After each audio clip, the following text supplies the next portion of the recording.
Então, dando continuidade aí, antes de 88, nós sabemos que a única família protegida pelo Estado era a família formada pelo casamento, a família matrimonializada. Posteriormente, não existe um rol fechado, um rol taxativo de entidades familiares protegidas pela Constituição.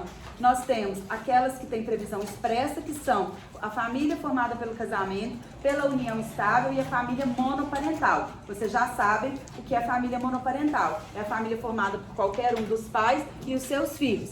Mas, para além dessas entidades previstas expressamente, também são protegidas outras formas de família. Olha só aí no arquivo de vocês. Coloquei, além da união estável e da família monoparental, a família homoafetiva. Vocês lembram que nós falamos sobre ela na aula passada. E eu terminei perguntando para vocês o que era a família anaparental. Ana, lembrem? Anarquia. Anarquia. Falta de governo. Anaparental. Falta de parentes. Quais parentes? O pai e a mãe. Então, família anaparental é aquela formada por irmãos que vivem juntos. Sabe aquela tia solteirona que vive com aquela outra tia solteirona? Ficam as duas pro resto da vida ali juntos, sem filhos, sem outros parentes? Pensem, imaginem vocês que uma delas viva na dependência da outra, que tem, por exemplo, uma aposentadoria. Com a morte de uma das irmãs, a outra poderia, por exemplo, ingressar com uma ação contra o INSS, provando a sua condição de dependente. Se a gente for olhar pela redação literal do Estatuto da Previdência Social, isso não seria possível. Mas numa ação judicial em que se prove que uma era a família da outra, uma sempre viveu na dependência da outra, depende daquele dinheiro até para comprar medicamentos, é possível que seja concedida a ela uma pensão por morte, em razão da morte da irmã. Estão entendendo? Então, na verdade, essas construções aqui vão nos direcionar, vão nos auxiliar a construir teses também, para que nós possamos ir até o Poder Judiciário, reivindicar, às vezes, direitos que não estão previstos expressamente na lei. E isso não é pecado nenhum. E eu digo a vocês que a grande parte das teses hoje e das questões da ordem do dia julgadas, que dizem respeito ao direito de família, elas não estão na lei. Então, não tem como hoje você ser um profissional que atua no direito de família sem conhecer a jurisprudência e a doutrina. Então, olha que interessante. Antigamente, qualquer advogado pegava causa de família. O trabalhista pegava família, o empresarial fazia o divórcio, pegava causa de família, o criminalista também. Então, a gente era até subjugado, era até diminuído. Porque a pessoa chegava na audiência e falava assim, eu não mexo com isso aqui não, mas meu irmão me pediu e eu vim fazer. Como se diz, eu nem sou especialista aqui, mas não tem dificuldade nenhuma. Vim aqui fazer. Hoje é perigoso a pessoa patinar. É perigoso a pessoa prejudicar o direito do cliente se ela não souber de fato onde é que ela está pisando. Então, o exercício da advocacia hoje no direito de família exige profundo estudo do profissional. Porque não basta leitura de disposição expressa do Código Civil. Há necessidade de conhecer principalmente a jurisprudência dos tribunais superiores, os enunciados da jornada de direito civil. Se vocês procurarem no código, lá não fala nada sobre união homoafetiva. Então imaginem vocês que um chileno vem aqui para o Brasil e ele é homossexual e ele se apaixona aqui por um brasileiro. E ele quer saber se a legislação brasileira permite ou não permite o casamento entre pessoas do mesmo sexo. Ele pode virar e revirar o Código Civil, a Constituição, do avesso, que ele não vai encontrar nada a respeito disso. Pelo contrário, se ele ler a Constituição, ele vai achar que ele não pode. Porque o artigo 226 fala do casamento entre homem e mulher. Mas se permite por uma construção o quê? Jurisprudencial. Filiação socioafetiva. Procura aí alguma coisa no Código que fala sobre isso. Contrato de coparentalidade, a família coparental do Gugu Liberato e da Rose Miriam. Procura alguma coisa aí falando de contrato de coparentalidade, contrato de namoro. Não tem. Multiparentalidade, você ter na sua certidão 2 pais e 2 mães. Isso é uma realidade. Inclusive pode ser feito diretamente em cartório. O pai ir lá e reconhecer a filiação socioafetiva sem prejuízo da paternidade biológica. Falamos isso também na aula passada. Quando que né, a pessoa vai conseguir se inteirar de toda essa dinâmica, de todo esse contexto, se ela se contentar em ler o Código Civil. Certo? Então, nós temos aí possibilidade de criação de teses. Como foi criada, por exemplo, a tese da indenização por abandono afetivo. Isso foi uma tese de um advogado aqui de Minas Gerais, que chama-se Rodrigo da Cunha Pereira, que hoje é o presidente do IBDFAM, Instituto Brasileiro de Direito de Família. Inclusive, sugiro vocês depois assinarem a newsletter do IBDFAM, porque você tem acesso a notícias, a decisões, a jurisprudências sobre direito de família gratuitamente. Então, lá no site do IBDFAM, você pode também ter acesso a cursos, palestras, lives, muitas delas gratuitas, para quem gosta, quer realmente se aprofundar no estudo do direito de família. É um instituto que, assim, revolucionou a aplicação do direito de família no Brasil. Então, muitas das teses são provenientes justamente do trabalho desse instituto, que é, hoje presidido pelo Rodrigo da Cunha Pereira e pela Maria Berenice Dias. Com certeza vocês já ouviram falar sobre ela. Ela tem, inclusive, um manual de direito das famílias. Ela é muito polêmica, inclusive. Ela é ex-desembargadora do Tribunal de Justiça do Rio Grande do Sul. Aposentada, hoje ela é advogada. Mas ela também ficou muito conhecida pelas decisões precursoras, por decisões inovadoras no âmbito do direito de família. Como, por exemplo, autorizar a quebra do sigilo telefônico do devedor de pensão alimentícia para tentar localizá-lo. Medida que só é deferida no âmbito criminal. Frustradas todas as tentativas de encontrar o devedor de pensão, não encontrava de jeito nenhum para ser citado. Localizar, inclusive para executar o mandado de prisão. Ela autorizou que fosse realizada a quebra do sigilo telefônico para saber onde que ele estava. Porque eu acho que às vezes ligava, a pessoa tinha o telefone, mas não sabia onde que a pessoa estava. Entenderam? Então, assim, hoje, a gente vê também decisões autorizando a apreensão do passaporte, do cartão de crédito, da carteira de motorista, do devedor de pensão alimentícia. Ué, você não tem dinheiro para pagar a pensão, não? Então, como é que você está fazendo viagem internacional? Quem não tem condições de pagar alimentos, vai ter carteira de motorista para quê? Combustível está caro. Manutenção de carro também. Pagar a fatura do cartão de crédito no final do mês também é caro. Claro que eu não posso deferir isso à torta e à direita. Essas medidas são medidas coercitivas atípicas, que podem ser deferidas, gente, em casos extremos, em que já restaram frustradas todas as tentativas de recebimento. É um crédito alimentar que diz respeito à dignidade da pessoa, à vida do alimentado. Entendem? Então, isso tudo são advogados que pedem e que conseguem medidas dessa na justiça, né? Então, é muito importante que a gente tenha esse cuidado, de saber que o direito de família não se limita à letra fria da lei. Famílias, então, anaparentais são essas formadas por irmãos. Família mosaico, também chamada de família recomposta ou de família reconstituída. Como assim? Famílias recompostas, mosaico, reconstituídas. Gente, isso vai ser uma realidade ainda mais frequente daqui para frente. Porque as pessoas estão vivendo mais, a expectativa de vida aumenta, a cada dia. E as pessoas não se dispõem mais a ficar em relacionamentos onde elas não estão felizes.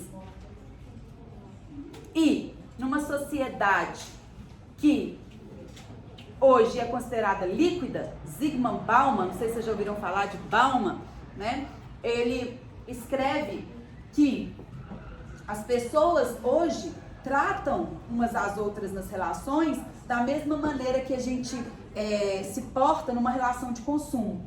Reparem para vocês verem como que funciona essa situação envolvendo fornecimento de produtos e de serviços. Primeiro, a moda era a geladeira colorida. Aí tinha lá a geladeira bege, a geladeira azul, amarela. Depois o chique era ter os eletrodomésticos todos branquinhos. Depois vieram os prateados, né? De metal. Aí depois começa a vir alguns com detalhe em vermelho, retrô. Mesma coisa o celular. Antes o chique era ter um celular, primeiro começou um tijolão. Depois diminuiu, o trem virou desse tamanho assim, um Motorola, que abria um flip assim, desse tamanhozinho assim. Aí depois, o mais caro, o chique já tem um iPhone Plus, né, lá grandão, né? Então, por quê? Justamente para nos forçar a consumir.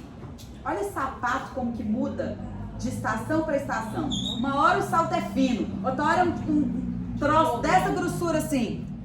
Uma hora o chique é bota de bico fino, outra hora é bota do bico redondo. Por quê? Porque a gente, para se sentir, isso é do ser humano, para a gente se sentir inserido, a gente quer usar aquilo que está na moda. Então, o que a gente faz quando o produto, às vezes está funcionando bem, mas existe outro que potencialmente é melhor do que aquele? A gente descarta. Você pega um, descarta. Quantas pessoas aí trocam de celular todo ano só para ter o da última geração?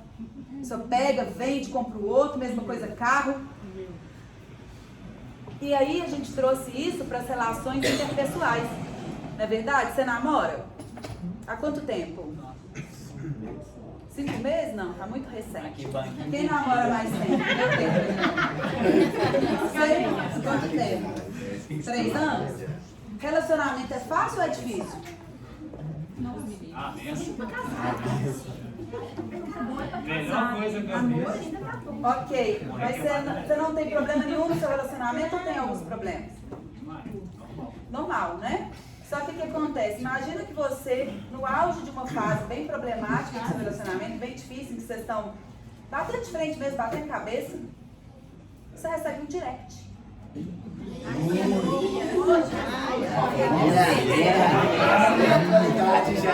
Você posta ali um story, né? Despretensioso na academia, exibindo o seu físico, né?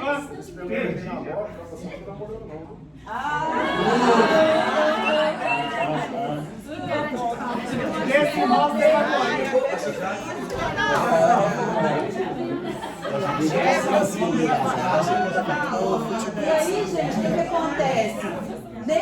No auge dessa crise, né, ele recebe ali um elogio significativo a respeito da forma física dele. E a menina, né, curiosamente, coisas do destino, vão imaginar que ela tem ali as características físicas que atraem o olhar dele, que despertam nele aquele desejo mais profundo, né, uma libido,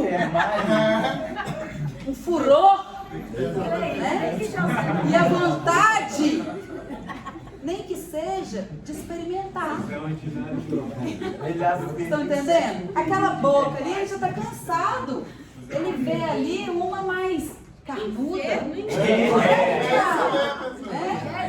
e a menina ainda traz ali ingredientes picantes, né? Seu namorado ali, naquela situação, tá transando com você no máximo uma vez por semana.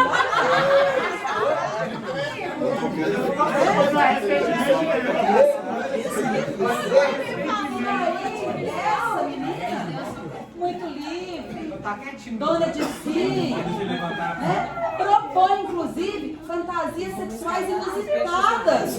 Você sempre teve vontade de viver, de experimentar. Inclusive, diz que pode te levar numa casa de swing. Diz que está vindo por aí que a fantasia de todo homem é ter relação sexual com 2 mulheres juntas. E ela topa, ela banca. namorada puritana. Nem qualquer que ela faz.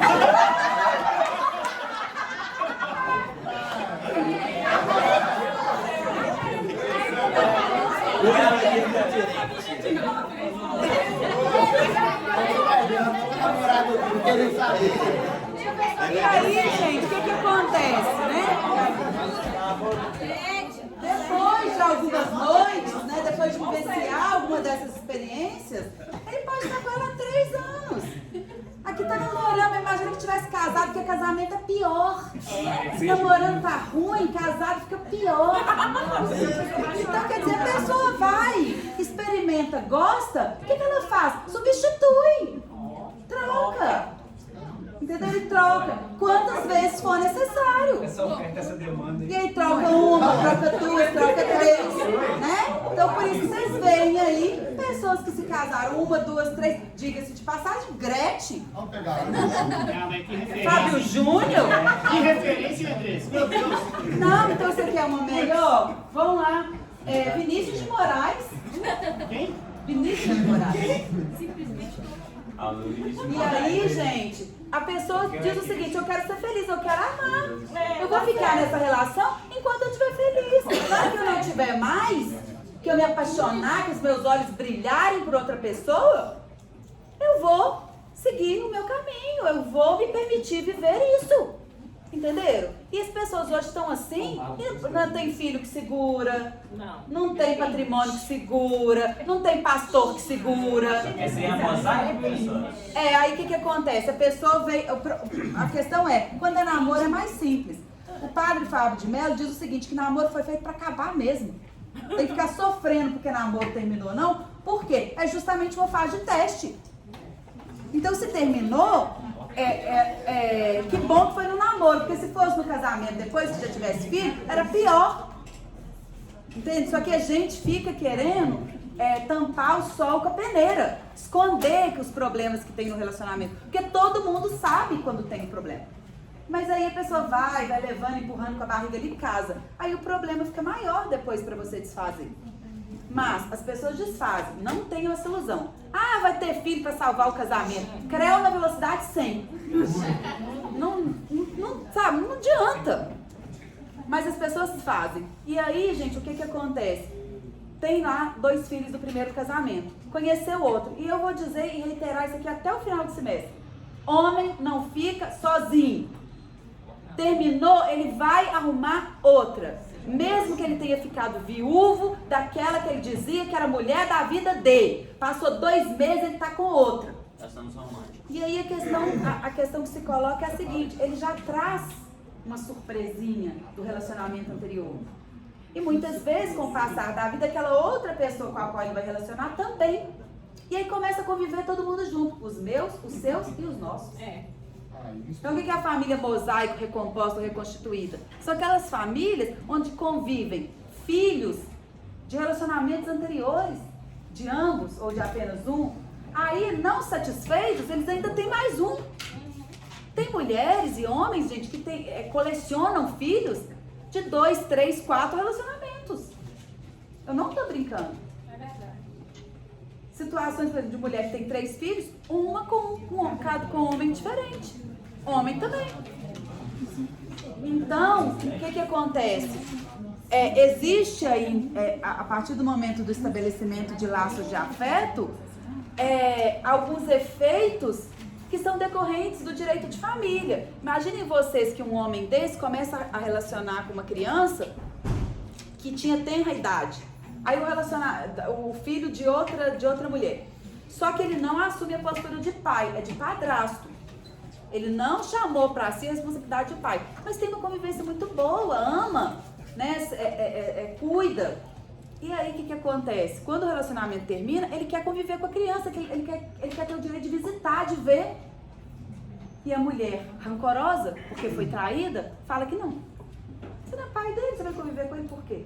Mas peraí, ali existe uma relação de afeto. A pessoa entra com uma demanda requerendo o direito de visita. Aí a mulher entra com a demanda requerendo o direito à pensão. Não, porque ele não se colocou presta atenção, ele não assumiu a posição de pai, ele era padrasto. Gente, olha só, às vezes a gente confunde e acha o seguinte: o simples fato do cara estar vivendo ali, às vezes ajudando, participando da vida, faz com que ele seja considerado pai socioafetivo? Não. Para existir socioafetividade, tem que estar presentes aqueles elementos que caracterizam a chamada posse do estado de filho. O que é isso? O nome, a reputação e o tratamento. Então verifica-se qual que é o tratamento que um dava para o outro, como que a sociedade, a reputação, como que os outros verificavam aquela relação. Enxergavam ele como pai da criança mesmo? Entende? A criança se reportava a ele como pai? Por quê? O padrasto vai tratar com carinho mesmo, o padrasto, o que se espera pelo menos, é que participe mesmo ali do dia a dia, está vivendo na mesma casa. Por exemplo, a Cleo Pires sempre deixou muito claro a admiração que ela tem, o carinho que ela tem pelo Orlando Moraes, que é o marido da mãe dela. Mas ela tem um pai, que é o Fábio Júnior. Então, essas relações podem ensejar reflexos. A partir do momento que esse padrasto começa a comportar como pai do filho do outro, eventualmente ele pode ser chamado, sim, a uma paternidade, aos reflexos oriundos desse afeto. Entendem? André, esses elementos não tem como ser excludente um deles se caracterizar. Como assim? Eles não são cumulativos. São. São? Nome, reputação e tratamento. Não pode ser só um. Não. Normalmente, assim, não é uma coisa fechada.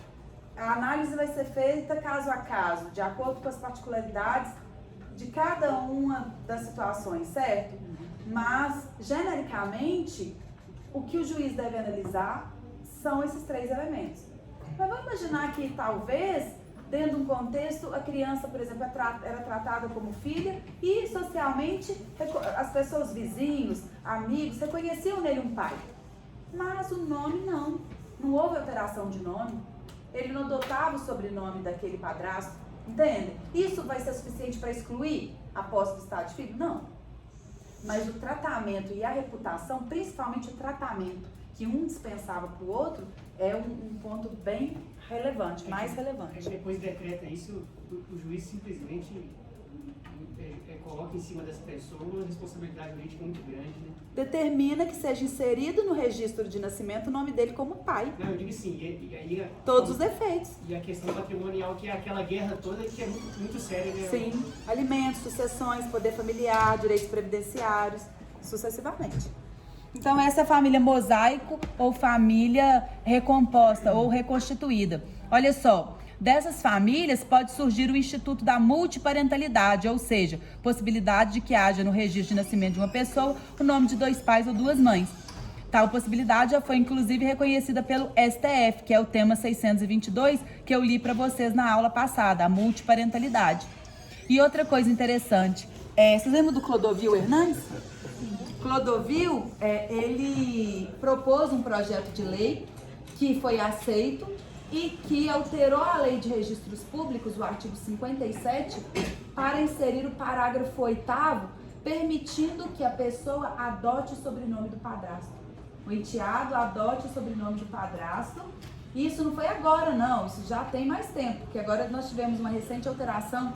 Lei 14.382 alterou também profundamente essa questão do nome na Lei de Registros Públicos. Mas essa não, já é uma modificação mais antiga e que permitia que a pessoa crescesse ao seu sobrenome do padrasto. Claro, com autorização do padrasto, o padrasto é manifestação de vontade dele, e da criança, sem efeitos patrimoniais. Aqui era só uma questão de nome mesmo. Então, vamos imaginar a situação da Cleo Pires, que quisesse ali inserir o sobrenome do padrasto, porque tem muito carinho, muito afeto com ele. Isso podia ser feito em cartório. E o pai não se vai assinar nada? Não. Na verdade, a lei determinava apenas a autorização do padrasto, mas sem efeitos patrimoniais. Tá? Sem efeitos patrimoniais. Aqui, ó. É o artigo 57, parágrafo 8º da Lei de Registros Públicos. Essa lei ficou conhecida como Lei Clodovil, porque ele que foi o precursor, né, desse projeto de lei. E aí, gente, já falei com vocês aqui, ó, famílias paralelas ou simultâneas, e a família poliamorista, vocês também já sabem o que significa, né? Poliamor, todo mundo sabe o que é? Não. Diferença entre o poliamor e as famílias paralelas ou simultâneas, isso também é importante. Gente, as famílias poliafetivas, né, ou chamado poliamor, ou poliamorismo, são relacionamentos em que as pessoas entendem que elas podem ser amadas por mais de uma pessoa e que elas também podem amar mais de uma pessoa. Então seria, na verdade, uma situação de não monogamia, em que as pessoas vivem como uma família, mantendo um relacionamento com mais de uma pessoa, um relacionamento familiar. E aí pouco importa se são 2, 3 ou 4 pessoas vivendo uma relação afetiva, em que uns dedicam afeto aos outros, em conjunto. Então, por exemplo, 2 mulheres e um homem, uma mulher e 2 homens, 2 mulheres e 2 homens, vivendo juntos numa mesma casa, como família. Não é aquela situação em que a pessoa tem 2 famílias e convive um tempo com uma, um tempo divide entre 2. Não. Chega em casa, dorme na mesma cama de casal os 3. Você entra no banheiro, tem 3 toalhas. Mr. Catra. E o que acontece? Essas pessoas hoje querem a produção de efeitos jurídicos decorrentes, né, do estabelecimento dessa vida em comum. Imaginem você, gente, 2 homens com uma mulher. Ele mantém 2 homens e uma mulher, ou então 2 mulheres e um homem. Eles decidem assim, que uma delas vai engravidar. E eles mantêm a relação sexual ali juntos. Aí a mulher, uma delas engravidou. Só que quem vai cuidar da criança são as 2. A criança vai nascer e crescer tendo 2 mães. Uma só está no registro de nascimento, mas a outra cuidava, participava da vida, dava todo o suporte, inclusive financeiro. Professor. Aí vem a questão, o relacionamento terminou. Como é que fica essa criança? Você vai virar para essa criança e falar assim, agora você não pode ver ela mais? Ela não é sua filha? Sendo que ela foi tratada e cuidada durante 7 anos, 5 anos como filha? Olha que situação complexa. Terminou o relacionamento, como é que a gente vai partilhar o patrimônio? Um deles morreu, como é que vai ser feita a sucessão? O direito está querendo fechar os olhos para essas situações, mas isso é uma realidade. Quem tem Facebook aí, entra lá na pesquisa e coloquem aí, comunidade, poliamor. Vê se vocês acham aí algum grupo de pessoas que vivem uma relação poliafetiva. Só por curiosidade, coloca aí, poliamor. Ou poliamorismo. Tem, gente, comunidade de pessoas que vivem assim, para discutir direitos, né, para poder relatar sua própria experiência, inclusive Instagrams de pessoas que vivem assim e que expõem a vida. E mais, tem séries na Netflix, séries que retratam essa realidade aqui, ó.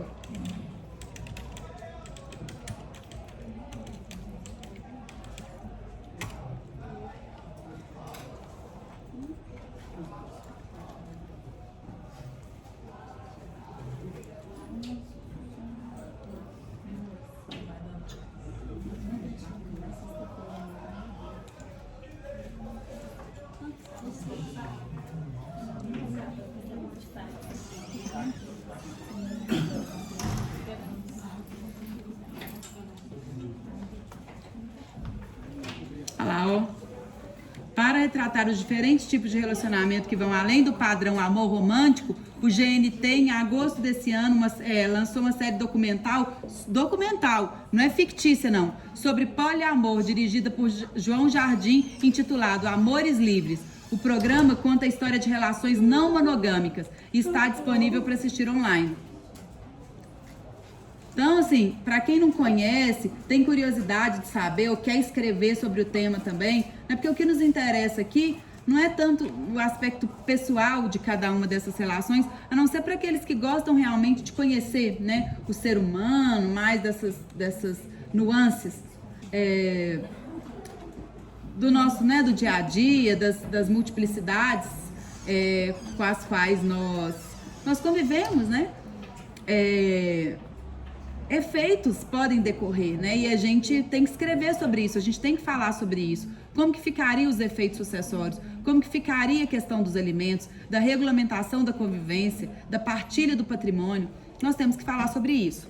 Então, pessoal, eu sei que vocês já estão levantando, espera só um pouquinho, eu já vou liberar.